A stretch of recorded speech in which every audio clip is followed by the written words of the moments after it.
Hello दोस्तों, video में आपका स्वागत है। मैं हूं राकेश कुमार और आप देख रहे हैं GIS NCERT।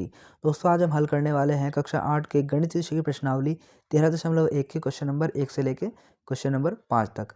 बाकी इससे पहले वीडियो में मैंने इस प्रश्नावली के सभी उदाहरण कराए हैं। अगर आपने अभी तक वह वीडियो नहीं देखी है तो ऊपर आई बटन पर आपको उस वीडियो का लिंक मिल जाएगा। आप लिंक पर क्लिक करके उस वीडियो को देख सकते हैं। ठीक है, तो चलिए फिलहाल आज की वीडियो को शुरू करते हैं।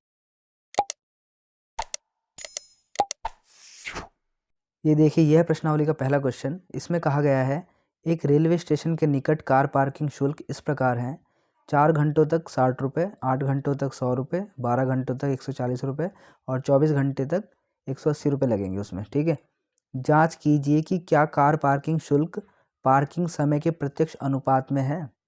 ये प्रत्यक्ष अनुपात का मतलब हुआ कि अगर 4 घंटे के 60 रुपये लग रहे हैं तो 8 घंटे के उससे डबल होने चाहिए, क्योंकि यहाँ पे समय डबल हुआ है तो पैसा भी डबल होना चाहिए, 60 का 120 होना चाहिए। ठीक है, तो ये चीज़ हमें चेक करनी है कि क्या ये समय के प्रत्यक्ष अनुपात में है। ठीक है, तो चलिए इसका आंसर देखते हैं। ये देखिए, यह है पहले क्वेश्चन का आंसर। इसमें हम सबसे पहले लिखेंगे 1 घंटे का पार्किंग शुल्क।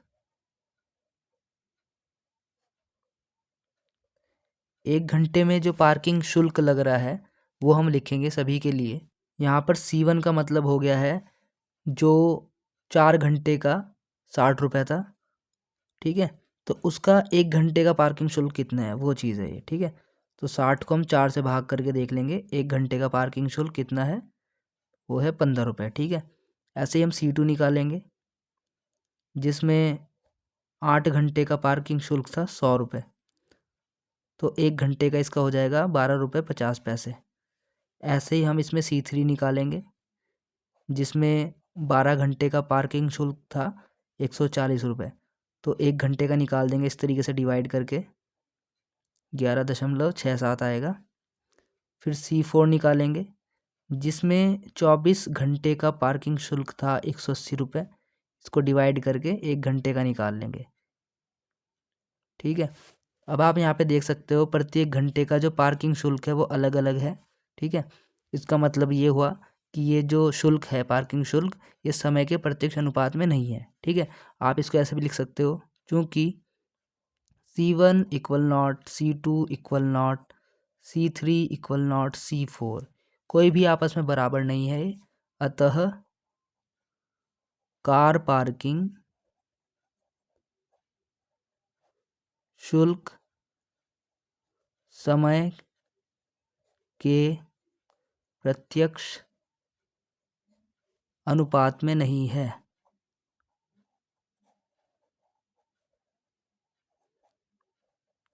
ठीक है, तो इस प्रकार से करना था। ये इसका आंसर हो गया। अब देखते हैं इसका दूसरा क्वेश्चन। अब देखिए, यह प्रश्नावली का दूसरा क्वेश्चन। इसमें कहा गया है एक पेंट के मूल मिश्रण बेस के 8 भागों में लाल रंग के पदार्थ का एक भाग मिलाकर मिश्रण तैयार किया जाता है। निम्नलिखित सारणी में मूल मिश्रण के वे भाग ज्ञात कीजिए जिन्हें मिलाए जाने की आवश्यकता है। तो यहाँ पर देखो, दो चीज़ें हमें दी गई है। एक तो हमें दिया गया है लाल रंग के पदार्थ का भाग, ठीक है, एक हमें दिया है मूल मिश्रण का भाग।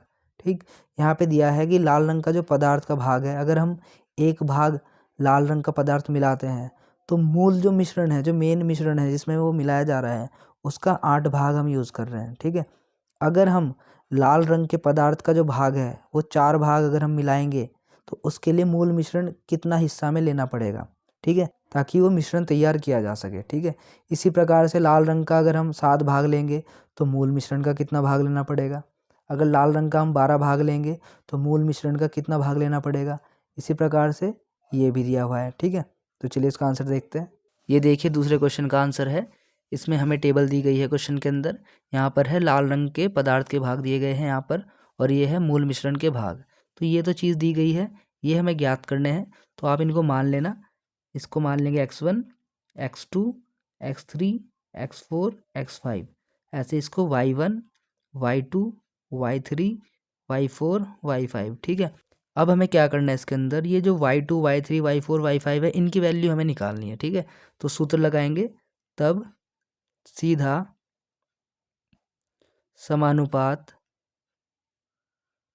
समानुपाती सूत्र से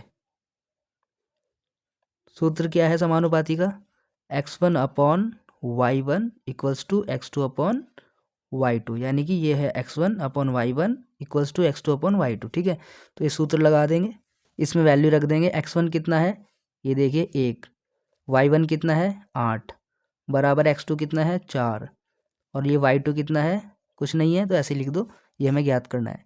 इनकी क्रॉस मल्टीप्लाई कर दो, इस 1 की इस y2 में कर दो, इस 4 की इस 8 में कर दो, तो इनकी गुणा आपस में करेंगे तो y2 ही आ जाएगा, इनकी गुणा आपस में करेंगे तो 8 चौक 32 आ जाएगा। ठीक है, तो ये तो निकल गया y2 जो कि है 32।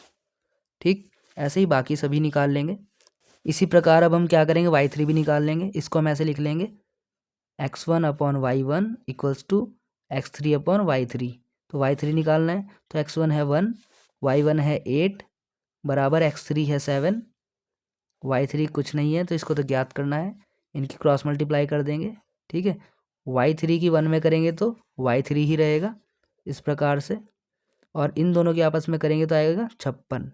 तो y3 निकल गया हमारा कितना 56, तो वो वैल्यू हम यहाँ पे रख देंगे। ठीक है, ऐसे ही y4 निकालेंगे, तो यहाँ पे लिखेंगे x1 upon y1 equals to x4 upon y4। x1 की वैल्यू हमने देखी वही रख दी 1, और y1 की 8, बराबर x4 12, और y4 कुछ नहीं है, ये तो हमें ज्ञात करना है।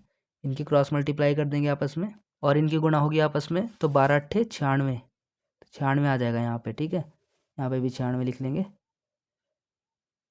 तो इस प्रकार से y4 भी हमारा निकल गया है। अब हमें निकालना है y5, तो ये भी हम ऐसे ही करेंगे, x1 अपॉन y1 बराबर x5 अपॉन y5। इनमें वैल्यू पुट कर देंगे x1 की और y1 की। x5 है 20, y5 नहीं पता है, इसको ज्ञात करना है। इनकी क्रॉस मल्टीप्लाई कर देंगे, यहाँ पे रहेगा y5, और यहाँ पे इनकी गुणा हो जाएगी, तो कितना आएगा 20 अट्ठे 160, तो ये y5 निकल गया जो कि आया है 160। ठीक है, तो इस प्रकार से हमारी पूरी टेबल फिल हो चुकी है। अब हमें पता चल गया है लाल रंग का जो पदार्थ है कितना भाग मिलाना है हमें कितने मूल मिश्रण के भाग में। तो इस प्रकार से हमारी टेबल पूरी भर चुकी है। ठीक है, ये हमारा क्वेश्चन कंप्लीट हो गया। अब देखते हैं इसका तीसरा क्वेश्चन। अब देखिए यह तीसरा क्वेश्चन, इसमें कहा गया है प्रश्न 2 में यदि लाल रंग के पदार्थ के एक भाग के लिए 75 ml मूल मिश्रण की आवश्यकता है तो मूल मिश्रण के 1800 ml में हमें कितना लाल रंग का पदार्थ मिलाना चाहिए। यही कहा है कि क्वेश्चन जो ये 2 है ना, इस वाले क्वेश्चन में ये कहा है कि अगर जो एक भाग है, ठीक है, एक भाग के लिए अगर हमें मूल मिश्रण का केवल 75 ml लेना पड़ रहा है, ठीक है, तो क्वेश्चन के हिसाब से कहा है फिर कि अगर 1800 ml हम लेंगे, ठीक, तो उसके लिए कितना भाग हमें वो मिश्रण मिलाना पड़ेगा, लाल रंग का पदार्थ कितना भाग मिलाना चाहिए, ये बोला है। ठीक है, तो चलिए इसका आंसर भी देखते हैं। अब देखिए तीसरे क्वेश्चन का आंसर है, क्वेश्चन में जो चीज़ पूछी गई है उसको मान लेंगे। तो यहाँ पे हमें लिखना है माना 1800 मिलीलीटर में मिलाया गया लाल रंग का पदार्थ का भाग x है। तो हमें ये तो निकालना है कि 1800 ml के लिए कितना पदार्थ का भाग हमें मिलाना है, लाल रंग के पदार्थ का भाग, तो उसको हमने x मान लिया। अब इसकी हम टेबल बना देंगे, लिखेंगे लाल रंग के पदार्थ के भाग, पहली वाली टेबल है इससे पहले वाले क्वेश्चन की। ठीक है, और यहाँ पे लिख देंगे मूल मिश्रण के भाग मिलीलीटर में। ठीक है, अब इसकी टेबल बना देंगे।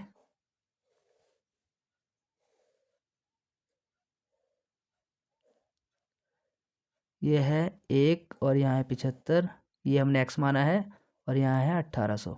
ठीक है, तब लिख देंगे, तब सीधा समानुपाती सूत्र से, तो सूत्र वही है x1 upon y1 equals to x2 upon y2। ठीक है, x1 ये हो गया, y1 ये हो गया, वैल्यू रख दी, x2 ये हो गया, y2 ये हो गया, तो x2 और ये y2, इनकी क्रॉस में मल्टीप्लाई कर देंगे आपस में, 75 गुना x, इधर 1800 की एक में करेंगे 1800 ही आ जाएगा, x ऐसे रहेगा, 1800 ऐसे रहेगा, 75 नीचे आएगा यहाँ पे डिवाइड में, इससे इसको डिवाइड कर देंगे, डिवाइड करने पे जो आंसर आएगा वो आएगा 24। ठीक है, तो यहाँ पे क्या आएगा x की जगह पे 24, तो ये इसका आंसर हो गया। ठीक है, अब देखते हैं इसका चौथा क्वेश्चन। अब देखिए यह प्रश्नावली का चौथा क्वेश्चन, इसमें कहा गया है किसी सॉफ्ट ड्रिंक फैक्ट्री में एक मशीन 840 बोतलें 6 घंटे में भरती हैं, वह मशीन 5 घंटे में कितनी बोतल भरेगी? तो बिल्कुल इजी क्वेश्चन है, तो चलिए इसका आंसर देखते हैं। अब देखिए यह चौथे क्वेश्चन का आंसर, इसमें जो चीज़ ज्ञात करनी है उसको लिख लेंगे पहले, तो इसमें लिखेंगे माना मशीन 5 घंटे में x बोतलें भरेंगी। ठीक है, तो क्वेश्चन में ये कहा था कि 6 घंटे में 840 बोतलें भर रही है, तो 5 घंटे में कितनी बोतलें भरेंगी, तो हमने मान लिया x बोतलें भरेंगी। ठीक है, वो मशीन, तब यहाँ पे हम टेबल भी बना सकते हैं, यहाँ घंटे लिख लेंगे और यहाँ पे बोतलें लिख लेंगे इस तरीके से। 6 घंटे में 840 बोतलें भर रही है मशीन वो, तो 5 घंटे में कितनी भरेगी नहीं मालूम, तो x बना दिया उसको कि x भरेंगी। ठीक है, अब ये x1 y1 x2 y2 हो गया। ठीक, अब हमें इस x की वैल्यू फाइंड करनी है, लिख देंगे तब सीधा समानुपाती सूत्र से, तो सीधा समानुपाती सूत्र से हमने लिख दिया है x1 अपन y1 बराबर x2 अपन y2, तो ये है x1 की वैल्यू 6 x1 अपन y1, ये है y1 की वैल्यू, और ये है x2 अपन y2। तो इस प्रकार से हमने वैल्यू रख दी है। अब इसको सॉल्व करेंगे, x की गुणा इस 6 में करेंगे, 6 गुणा x हो जाएगा, और इधर इन दोनों की आपस में गुणा कर लेंगे, इसको हम ऐसे लिख सकते हैं। ठीक है, हमें x निकालना है, तो 6 आ जाएगा इनके नीचे, इसको आप डिवाइड कर लेंगे।